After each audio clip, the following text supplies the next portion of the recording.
Hello வணக்கம், இது உங்கள் சிவி ஜோன். எல்லாரும் எப்படி இருக்கீங்க? இப்போ பார்த்தீங்கன்னா ஒரு பயங்கரமான சம்பவம். இதைத்தான் நான் எதிர்பார்த்துட்டு இருந்தேன். என்னென்னா, எப்போ ஆதிரைக்கும் எஃப்ஜேக்கும் சண்டை வருமோ அதில் ஆதிரை அந்த எஃப்ஜே விட்டு வெளியே வந்து அவங்களோட கேமை கொடுக்கணும் அப்படின்ட்டு. ஏன்னா எஃப்ஜே அவரோட கேம் கொடுத்துட்டு தான் இருக்காரு. ஆனால் ஆதிரை அதை மறந்து காதலில் விழுந்துட்டாங்க. நல்லா நோட் பண்ணிக்கோங்க. எஃப்ஜேவும் ஆதிரையும் எப்போ வந்து லவ் ஆகியா தெரிய ஆரம்பித்தாங்களோ அப்போத்துலேருந்து பார்த்தீங்கன்னா எஃப்ஜேவோட விஷயங்கள் நம்ம பேசி தான் இருக்கோம். ஆனால் ஆதிரையை பற்றி பேசுறதுக்கு மறந்து போயிட்டோம். ஏன்னா அங்கே எதுவுமே இல்லை, 3 நாளாக ஒன்றுமே இல்லை கண்டென்ட்டு. இப்போது பயங்கரமான ஒரு சண்டை வருது. என்னென்னா, இவங்க வந்து தோசை சுட்டுருக்கும்போது கையை பிடிச்சிருப்பாங்க போல இருக்குது நம்ம ஆதிரி. அவர் டென்ஷன் ஆகிட்டு உள்ளே வந்து உட்காந்துட்டார், நான் வந்து டாஸ்க்கு பண்ண முடியாது அப்படின்ட்டு. அப்போ துஷார் வந்து சொல்லிட்டு இருக்காப்புல, யோ ஏற்கனவே என்னை வந்து கேப்டன் பதவியில் வந்து தூக்கிட்டாங்கய்யா, தயவு செஞ்சு பண்ணியான்னு சொல்லிட்டு கெஞ்சராரு போல இருக்கு. இப்போ என்ன டாஸ்க் பண்ணலாமா இந்த வாரன்னு சொல்லிட்டு அவர் கிளம்புறாரு. அப்போ ஆதிரை வந்து ஸ்டாப் பண்ணலாம். எங்கே போகிற நீ? நெல், நான் பேசிட்டு தான் இருக்கேன், எங்கே போகிறேன்? காலையிலேருந்து ஏதாச்சும் பண்ணலான்னு பண்ணிட்டு தானே இருக்கேன், நீ எதுக்கு தேவலாமல் இப்படி பண்ணிட்டு இருக்காடுமோ? எஃப்ஜே வந்துட்டு இங்கே பார், நீ கையை பிடிக்காத நான் அப்பயே சொன்னேன். நீ கையை பிடிச்சனா தோசைலாம் ஓட்டையாக வந்துச்சான்.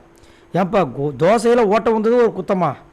என்ன இது ஒரு பெரிய குத்தம் மாதிரி பேசிட்டு இருக்கேன்னா, அதாவது பிடிக்காதவங்க கைப்பட்டா குத்தம் கால்பட்டா குத்தன்றது தான் இங்கே இப்போ எஃப்ஜேக்கு.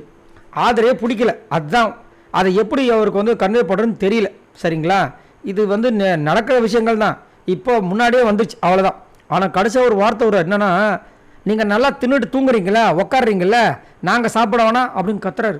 அப்போ ஆதரவு வந்து தின்னுட்டு தூக்கணும் உக்காடுறோன்னா ஏன் அப்போ நீ சாப்பிட்றது இல்லையா அப்படின்னு சூப்பராக கேள்வி கேட்குறாங்க. இந்த கேள்வியை தான் நம்ம கேட்டுட்ருக்கோம். இதைத்தான் நம்ம சொல்கிறோம், ஆதரே இப்படி பேசணும் அப்படின்னு.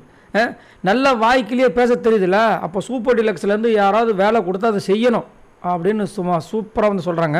அவர் கப் சிப்புன்னு நிற்கிறாப்புல. சும்மா அவன் இஷ்டத்துக்கு ஏதோ வந்துட்டு பேசிகிட்டு இருக்கான், அவன் இஷ்டத்துக்கு சிரிப்பான் கோவப்படுவான். அதுக்கு நாங்கள் ஆள் கிடையாது, நாங்கள் என்ன சொல்கிறோமோ அதை செஞ்சு தான் ஆகணும். திஸ் இஸ் மை ஆர்டர்ன்ற மாதிரி வந்துட்டு கொதிச்சு எழுறாங்க. நல்லாயிருக்கு. இதை முதலே செஞ்சால் இந்த டாஸ்க்கு இன்னும் சூப்பராக போயிருக்கும். பட் என்ன பண்ணுறது, டாஸ்க்கே முடிஞ்சிச்சு. சரி, நீங்கள் உங்களோட கருத்தை சொல்லுங்கள். இங்கே ஆதிரை வெர்சஸ் எஃப்ஜே, இதை பற்றி என்ன நினைக்கிறீங்க? நீங்கள் இவங்க 2 பேரில் யாருக்கு சப்போர்ட் பண்ணுவீங்க? மறக்காம கமெண்ட்ஸ் பண்ணுங்கள். பாய் நண்பர்களே.